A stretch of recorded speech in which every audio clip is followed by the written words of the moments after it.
Армысыздар. Бүгін Шәкәрім Құдайбердіұлының Ләйлі Мәжнүн поэмасын оқимыз. Ләйлі Мәжнүн.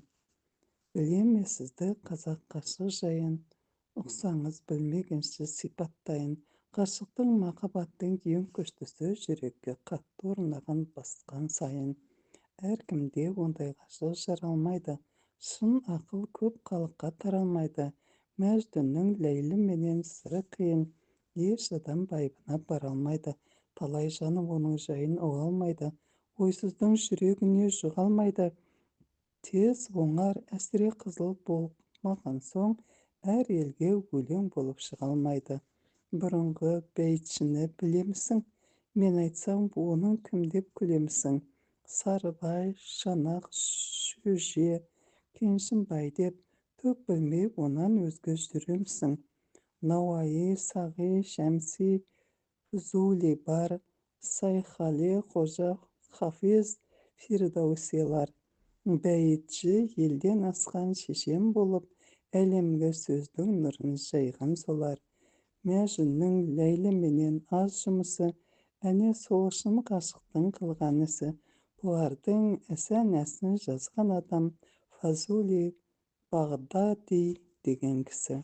Ондай ғып ешбір бәйтші жазалмаған, нақысын шын келтіріп қазалмаған. Кітабын Фазулидің іздеп тауып, кез болды былтырға жыл азар маған.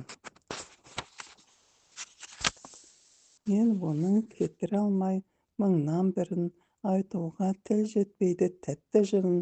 Мәжнүннің атын білер жайын білсең, қазаққа ұқтырайын біраз сырын. Ғарыпта бір бай болды дәулет асқан, саудасы әр патшамен араласқан. Құдайдан бір мирасқа бала сұрап, малының садақасын көбін шашқан. Бай еді, қайыры мол, бек қабағат, тіледі бала берді көп жамағат. Көп тілге көл деген мақалдайын, болыпты бәйбішесі екі қабат. Босанып есен-аман бір ұл тапты, жан-жаққа сүйіншілеп кіші сапты. Жақсының тойға келген бәріне де сый қылып ат мінгізіп шапан жапты. Қайыс деп ол баланың атын қойды, қуанып неше түрлі қылды тойды. 40 күнде кедейлерге тамақ беріп, Меккеде талай түйе құрбан сойды. Келбеті бұл баланың өзгеден жат, бір көші көргің келер неше қабат. Бетінде бек сүйікті бір нұры бар, қыласың ықтиярсыз шын махаббат. Бақыттар жыл жүзі сүйегінді, бергенде аса мұқтаж тілегіңді. Неге жақсы көргенің мағлұм емес, арбап тұр нұрлы жүзі жүрегіңді. Баланың 40 толып өтіп еді, тойдың да тарқар кезі жетіп еді. Шырқырап бала жылап қоя берді, қатындар тойға келген кетіп еді. Көтерді от алмай қолын алып, ойласты қалды ма деп науқас шалып. Бар екен әлем асқан бір дәрігер, әкелді соны біреу жылдан барып. Баланың деді дәрігер дені таза, науқасын білмей қалсам мен де жаза. Бір түрлі жүрегінде қайғысы бар, білмеймін не себепті болды наза. Көтерсін бұл баланы даяшығыз, сыртынан байқап отыр өздеріңіз. Көшеде балалармен алдандырсын, болмасы біле алмадық мәнісін біз. Баланы даяшығыз алып жүрді, артынан ата-анасы қарап жүрді. Көтерген бір баланы даяшыға Құдайым әлгі қызды жолықтырды. Көрген соң бірі жақындасып, баланы уатуға ақылдасып, қолында екеуінің екі бала біріне бірі қарсы бетін ашты. Баласы оның дағы жылайды екен, көтері уытқанын ұнайды екен. Балалар жылағанын қоя қойды, себебі әр нәрсенің Құдайды екен. Үйіне даяшығыз қайтып келді, қалайша уатқанын айтып келді. Тағы да ертең түсті жылаған соң, қайысты қыз қолына қайтып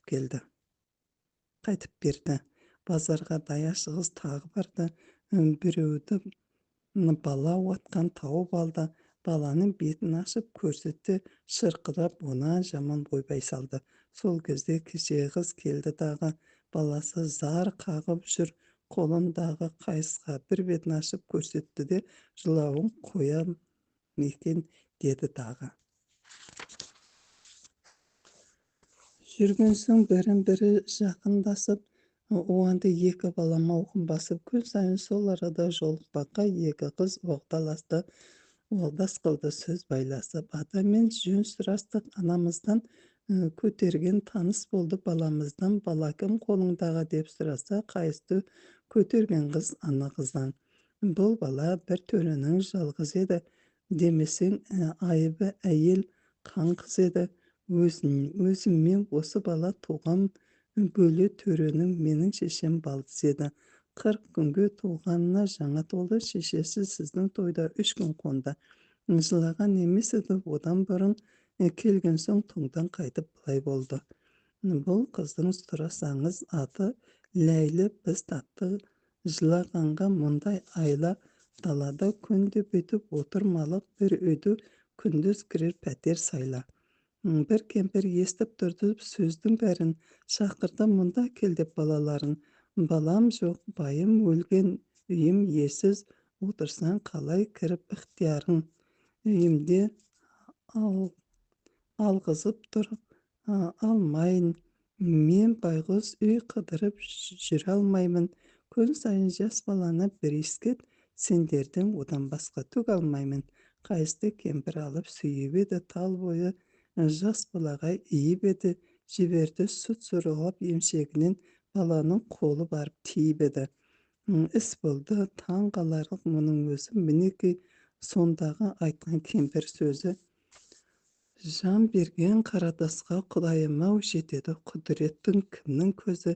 Елуге кемпір едім, жасым жеткен, сорлы едім, бала көрмей зарлап өткен. Тандыры құрып қалған жас желінен сүт ақса мұнан бұрын қайда кеткен. Сәлем айт бұл баланың анасына, болайын менде күтуші баласына. Емшектен босағанша маған берсін, тапсырып бір Алланың панасына. Таптым ғой, таппасам да қайысты мен қоймай ма, мұны көрсе өзі деден. Көзімнен осы бала таса болса маған жоқ, бұл тіршілік сөзім месен. Қайысты маған берсін, асырайын, жалынып аяғына бастырайын. Пұшпағым қанамаған бір сорледім, сырымды енді қайтып жасырайын. Сөзімді ұмытпай айтар, бары сал, айт бара сала. Көрсетті құдіреттің қақтағала, көзіме жас кеудеме сүт толтырып, жібеткен тас емшекті осы бала. Баладан мені айырып зарлатпасын, көзімнен қанды жасты парлатпасын. Тағдырдың жазуына қарсы келіп, біреудің қаны жүктеп қарғатпасын. Ләйліні көтерген қыз қайран қалды, құлағын өш сөзге тұрды салды. Мұны да бір мезгіл бір емізіп беріңіз деп кемпірге жақын келді. Баланы алып Ләйліні кемпір қолға алған шақта көңілі тағы емізіп байқамаққа. Емшектің сүті түгіл өзі құрып, қайталап бұрынғыдай болды тақта. Қайысқа және емізсе сүт дайын, кетеді бұлақ болып сорған сайын. Дегенде қыз емейін дәнемі жоқ, қайран боп біле алмады мұның жайын. Бұл кемпір ұрғаштан туған зерек, кесекең оқымызды жөні бөлек.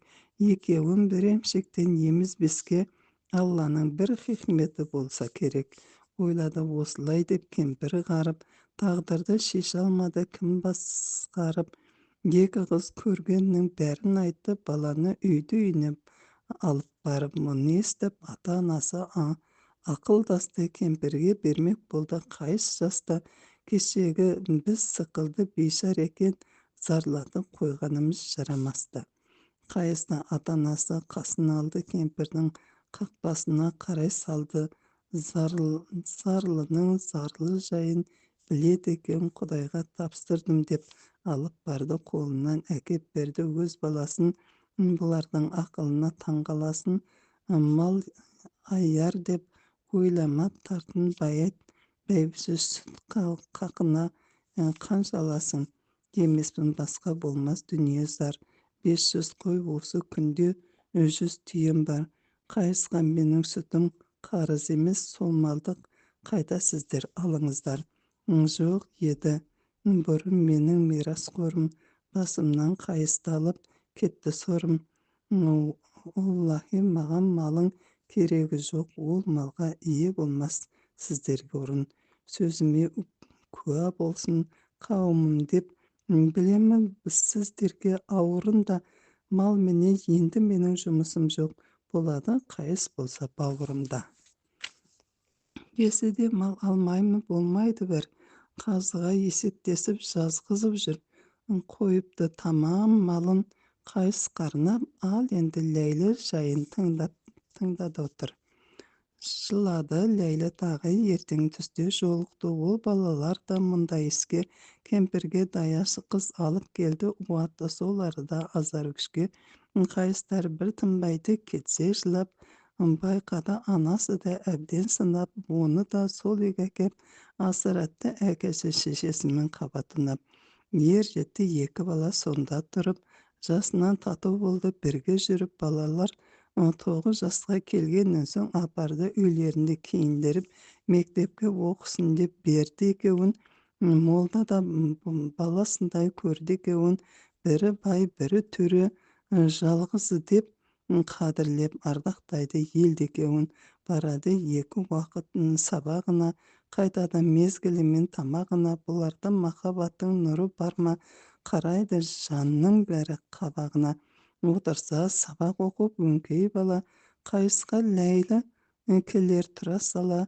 Мына бір сабағымды ұмыттым деп, өтірік бір оқуға жабар жала. Сондайды сылтау қылып сөз айтады. Іштегі ғашық неге тек жатады, хат жазса мына жазу дұрыс па деп, біріне бірі апарып сынатады. Терісте таласқансын шындасады, бірі оқып кейде бірі тыңдасады. Қапыда балалардың көзін алып сөйлесі қабағымен ымдасады. Тесіліп оңашада қарасады, есіне көп қараса адасады. Бір болса іші қандай тысымда бір, сылқылды екі, сықылды егіз бала жарасады. Кітабын ұмытқансып тастап кетіп келеді, іздеген боп қайта жетіп, көріспес сөйлеспеспенен бар ынтығы нәрсені неше түрлі сылтау етіп. Ау дейді қайыс десе Ләйлә келіп, жауапты Ләйлә үшін қайыс беріп. Жұмысы күні бойы осындай іс айтайын, қайсы бірін түгіл теріп. Ғашықтың өсе берді, барған сайын бұлардың әркім берді. Осындайының Ләйліні жібермеді, сабағына шешесі естіген соң қыздың жайын. 13-ге жаңа келді балам деді, сөзім бар айтатұғын саған деді. Біреуге жас басынан болдың ғашық анықтап, айтты біреу маған деді, сабаққа жібермеймін енді сені. Қалқыма қарамастай қылдың мені, сен түгіл үлкендерге лайық емес, шығардың ойымда жоқ неменені. Төсібең әлде кімнің алдауына, сабаққа себеп болды бармауыңа. Егерде бұл мезгілде тастамасаң, кісендеп қолыңды әкел байлауыма. Әжек-ау, ғашық деген қандай жұмыс, білмеймін мағынасын айтшы дұрыс. Оқуды ғашық деген оқығам жоқ, ұқтырып бұл сөзіңді байқап ұрыс. Білмесең онан арман тіпті білме, білсең де білмегенсіп саған мүлде. Сөзіңнің ғашық деген мағынасын еркекпен жас басынан ойнап күлме. Шошыды сонда Ләйлә есі шығып, айтқанын шешесінің әбден ұғып. Мұнанда жерге кірген жақсы ғой деп ұялап, сырт айналып кетті бұрып. Ұядан жаңа шыққан қаз еді ғой, ұға алмай бағанадан наз еді ғой. Сөз еді бұл не деген субханалла, ондайдан Құдайға қақ таз едім ғой. Әжек-ай, көп емес біз жалғыз едім, болсам да жақсы жаман қаңғыз едім. қойғандай көзіңді көріп сөз айтасың, артымнан мені қашан аңдып едім. Әжекай ашуланып налып айттың, зарыңды бір жолата салып айттың. Құдайдан сұрап алған жалғызыңа бұл сөзді қайтып аузың барып айттың. Қарағым, бұл сөзіңе мен не дейін, демеймін жалғыз сені кетейін. Әншейін үйде отырып ісіңді қыл, сабаққа бармай-ақ қой мұнан кейін. Серт қылдым, енді сені шығармасқа, балам жоқ ермек қылар сенен басқа. Емессің еркек бала молда болар, жетеді осы оқуда сендей жасқа. Соны айтып шығармады қызын үйден. Ләйлігі осы жұмыс қатты тиген. Қыз жиып күндіз алаң болса дағы, түн болса ұйқы көрмей жанып күйген. Сабаққа қиын болды бармағаны, көрмекке қайыс еді арнағаны. Ләйлінің ғашық оты ішін өртеп, бір үйде жалғыз жатты зарлағаны. Ай нұры да азаяр, айнала шетті толған соң, ақ жүзінен нұр таяр, арманда болып оңған соң, оңбасына амал жоқ, қызыл гүлі солған соң, махаббаттан жаман жоқ, бір айырылмақ болған соң, кешегі біздің күн қайда, күнде жайнап жүретін, ойлағанмен не пайда, медресе қалды кіретін, қаспен ғана қабақты ымдағанда білетін, айла қылып сабақтан қайыс жоқ, ойнап күлетін, өшірілмей түнде шам, өз үйім болды абақты, қайысты көріп отырсам, оқымай-ақ сабақты.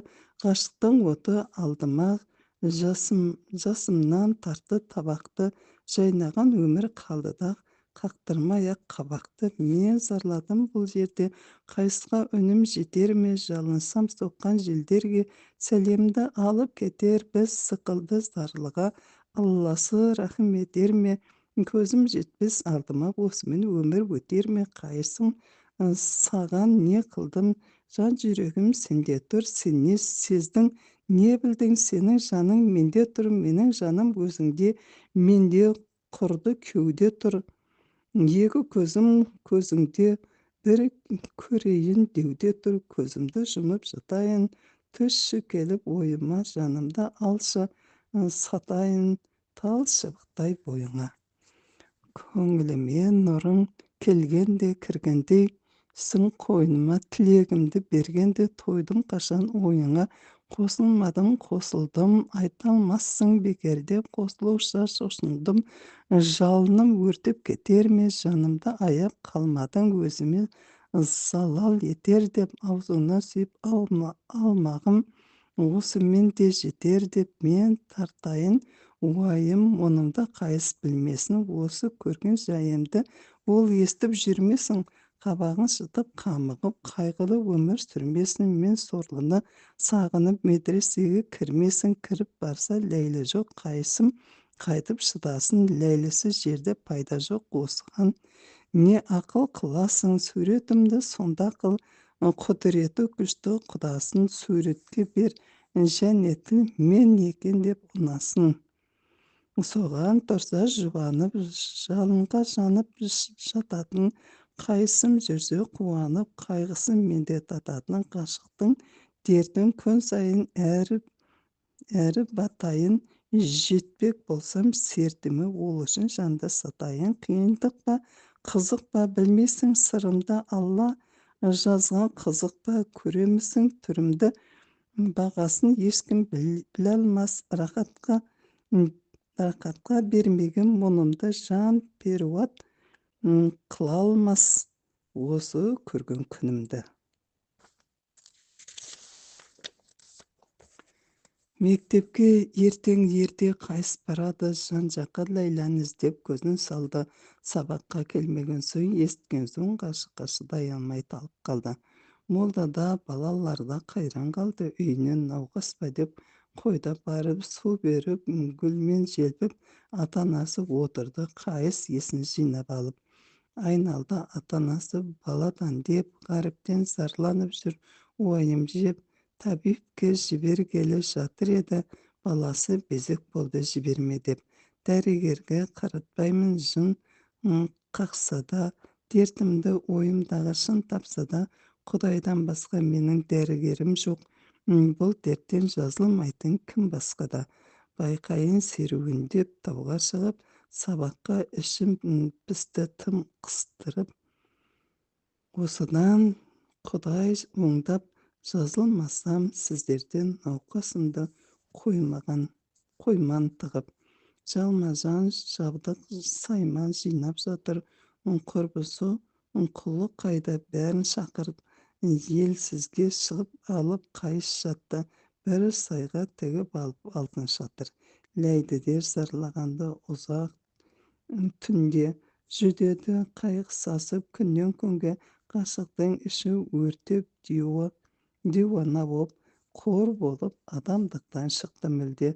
Бір құлы әкесінің берді хабар желді өңкей құрбы байбатшалар ата-ана елі жұрт бәрі барып қайыстан қалайсың деп сұрады олар. Демеңіз халқым мені Құдайға шет, ата-анам қақында кеш мархамет ет. Дауасы науқасының сіздер емес, аман бол, үмітімді үз қасымнан кет. Дертіме табылмайды сізден айла. Кісендеп жынды десем мені байла, аузынан ақ дегенде жалын шығып, деді де талып кетті Лейла.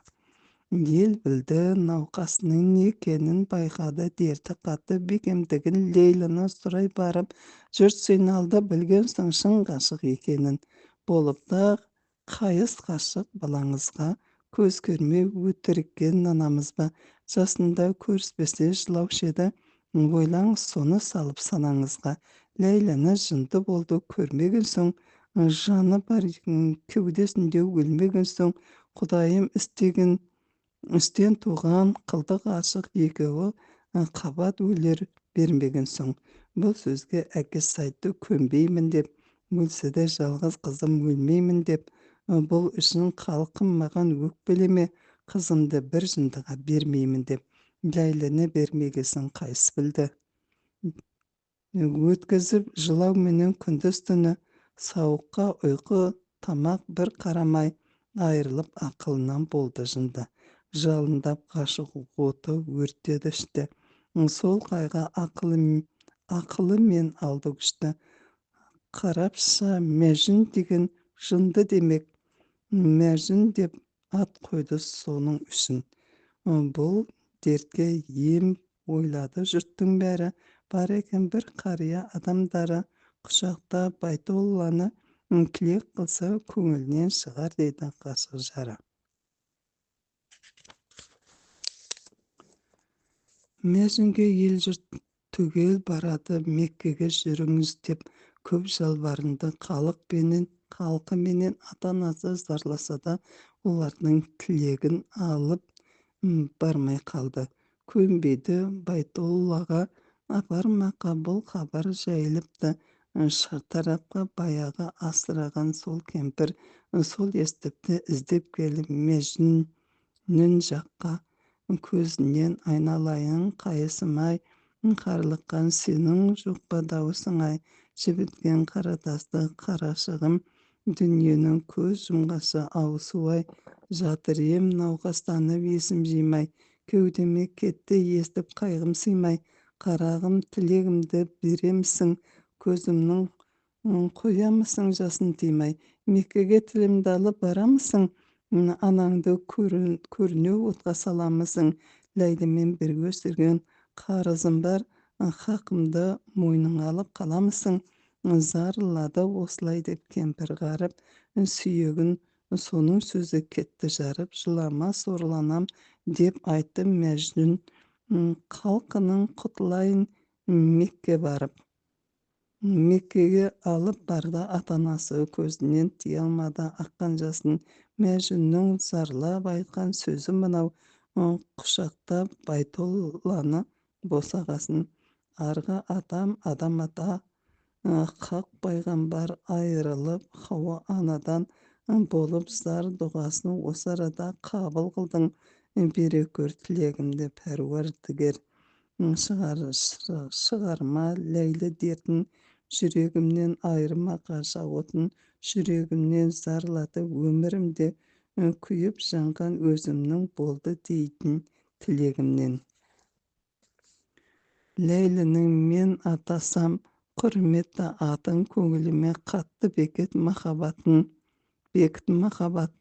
жолдасым бейне болса жауым рахат, көп тартқыз ғашықтықтың михнатын. Күн сайын рахатымды қашыра бер, дертімді жалындаған асыра бер, көп жүргіз бейнет көргіз алма. Жасымды алма, қайғының ең ауырын басыма бер. Қорықпаймын жас күнімде өлемін деп, айтамын бір Ләйлі үшін көнемін деп. Бір Алла рахметіңменен уағда қылдың, пендеме шын тілесем беремін деп.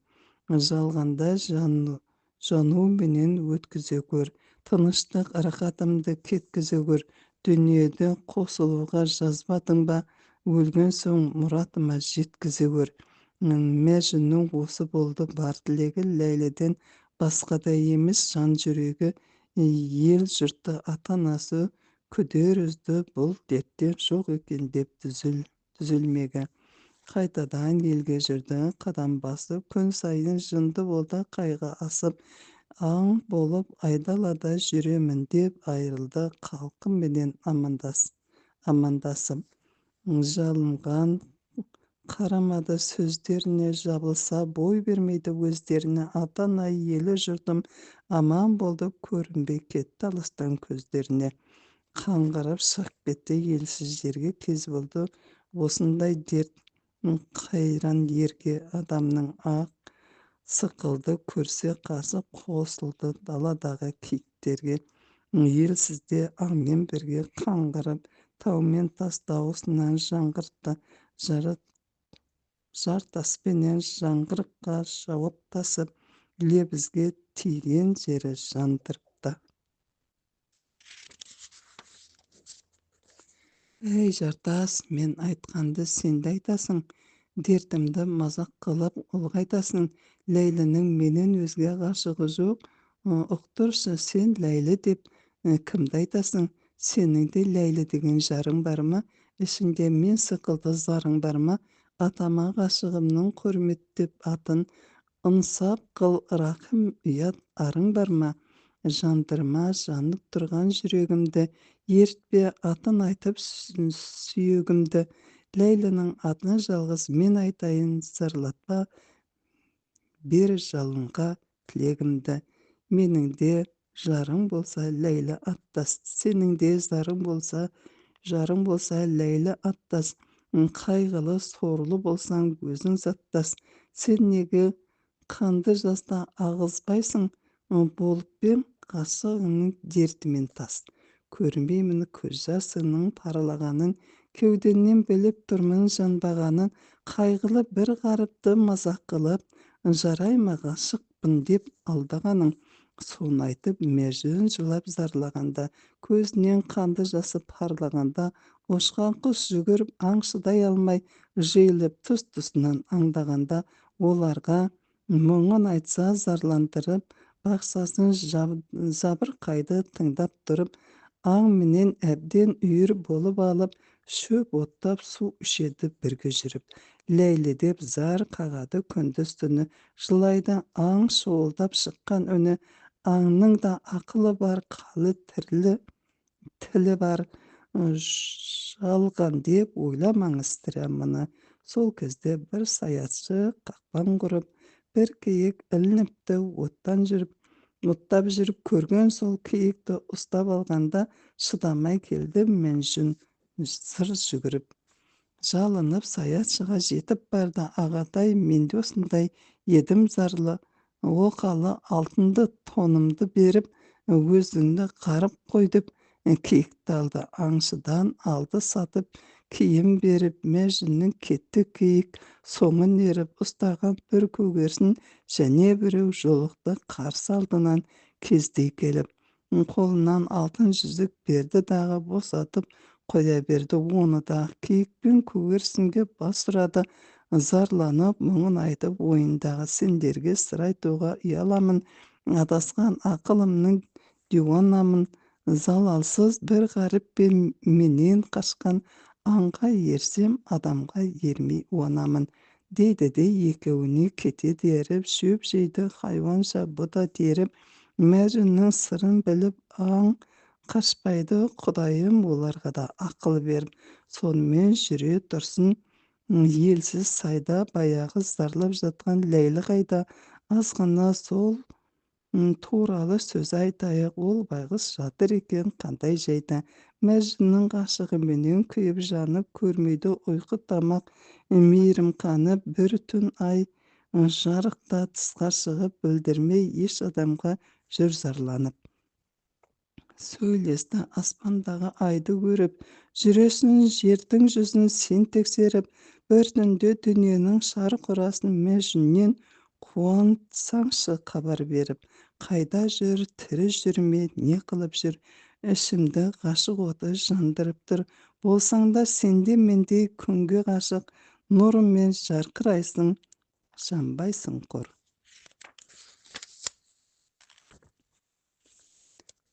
Күн ғашық сандағы салды нұрын, бар ма енді өзінде нұр онан бұрын, от салды жүрегіме менің Мәжін, аузымнан шықты жалын көрдің түрін, мұнан осы барды аяңдап тоғай жаққа, жеміспен ағаш екен бау шарбаққа, түндегі жылы желдің лебізімен сөйлесті жасыл гүлмен жапыраққа, жылы жел ғашығымның лебізіндей, сен мені не білесің, не білмейсің, желменен сыбырласып жапырақтар, шын ғашық болсаң неге егілмейсің, түн болса дымқыл шықпай буланасың, өтірік ғашықпын деп қуланасың, қан ағыз ғашық болсаң жас орнына, егіліп жыламайсың суланасың, жел сен де ғашықпын деп дау қыласың, кей-кейде көзден жаңбыр жауғызасың, жасылдың жерге түскен бәрі жарың, көңіліңді әркімге бір алғызасын, кейде сен жапырақты ұн қыласың, аямай қызыл гүлді сындырасың, соғасың кейде жұмсақ, кейде қатты, құбылып кімнің көңілін тындырасың, сөйтіп онан кейін жұлдыздармен жаным-ай көрдің бе деп Мәжінді сен, жарыңды жаным сүйген бір көре алмай, сұрайын бір хабарын көрінгеннен. Ей жұлдыз, түнде тудың күндіз батып, қасында кімге ымдайсың қимылдасып, ғаріппін мен де өзіңдей, тұтқындағы зарлаймын күні бойы үйде жатып, қатпайсың түнде болғанда көзіңді жүзін, сорлыменен қатты тартқан қайғы сызын, сендерге дүниеде таса жер жоқ, Мәжнүннің тым болмаса көрсет жүзін. Бір жұлдыз ағып еді жерге таман, дегенде қуанды жарым аман, жүріпті жұлдыз аққан жаққа қарай, жобасын көрсетті-ау осы маңнан, алдында бір адам тұр қараңдаған, сескеніп Ләйлі жақын бара алмаған, досым ба дұшпаным ба кім біледі, байқамай жармас деп арандаған. Ол келген Мәжнүн екен Ләйліні іздеп, ғашығым ойлап бедің көреміз деп, Ләйлі айтты аманатыңды ал қарағым, мұнан соң тірі көрмен күдер іздеп. Ойлады қызға жақын барайын деп, құшақтап бір сүйісіп қалайын деп, көрем бе, мұнан кейін көрмеймін бе, сақтаулы аманатымды алайын деп. Барады жақындаса жанып күйіп, денеге болар емес дене тиіп, екеуі ұстай алмай талып кетті. Көрдің бе шын ғашықтың анық жайын, іштегі от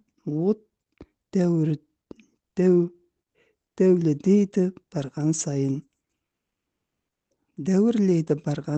Бұл жерде екі ғашық жата тұрсын, батырды Науфал деген сөз бастайық. Қаратта бір батыр бар, Науфал атты, ұстаған шариғаттың жолын қатты, қайдағы қайғы сөгіп, ғаріпті іздеп соларға кылат экен махабатты. Жалғыз-ақ шариғатты мықты ұстайды, өлсе де оған қарсы іс қылмайды, шықпайды адалдықтан, қылдай тайып алса да басын кесіп бұрылмайды. Мұңлы үшін жанын отқа салады екен, қасына әскер ертіп алады екен. Бір жерге зорлық көрген жан бар десе, ерінбей әдей іздеп барады екен. Мәжнүннің ата-анасы жүрді зарлап, ізденіп ем алып таба алмай, елді шарлап, мынау балға кемпір бастап алып барды, кісіде суға кеткен талды қармап. Ей батыр, атың шыққан жер жиһанға, қайдағы болушы едің ғаріп жанға. Ісі қақ шариғатқа түзу болса, таяныш болушы едің жығылғанға. Адалға рақым еткен, жүрегімен ну біткен, тумай тұрып сүйегінен кем кетіп, бейшараның әкесіндей жеткізбей қоймаушы едің тілегімді. Зарланып келіп тұрмын алдыңызға, бір балам ғашық еді қан қызына, қайғыдан қаңғып кетті диуана боп, жынды деп бермей қойды жалғызыма. Екеуі ғашық болды туа сала, көрмесі жылатұғын болды бала.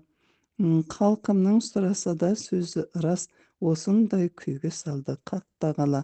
Қаңғырып айдалада кетті бала, өмірге қорлық өнен өтті бала. Осыған Құдай үшін мархабат қыл, сарғайып өлер халге жетті бала. Осыменен Ләйлі Мәжнүннің бірінші бөлімі бітті. Сау болыңыздар.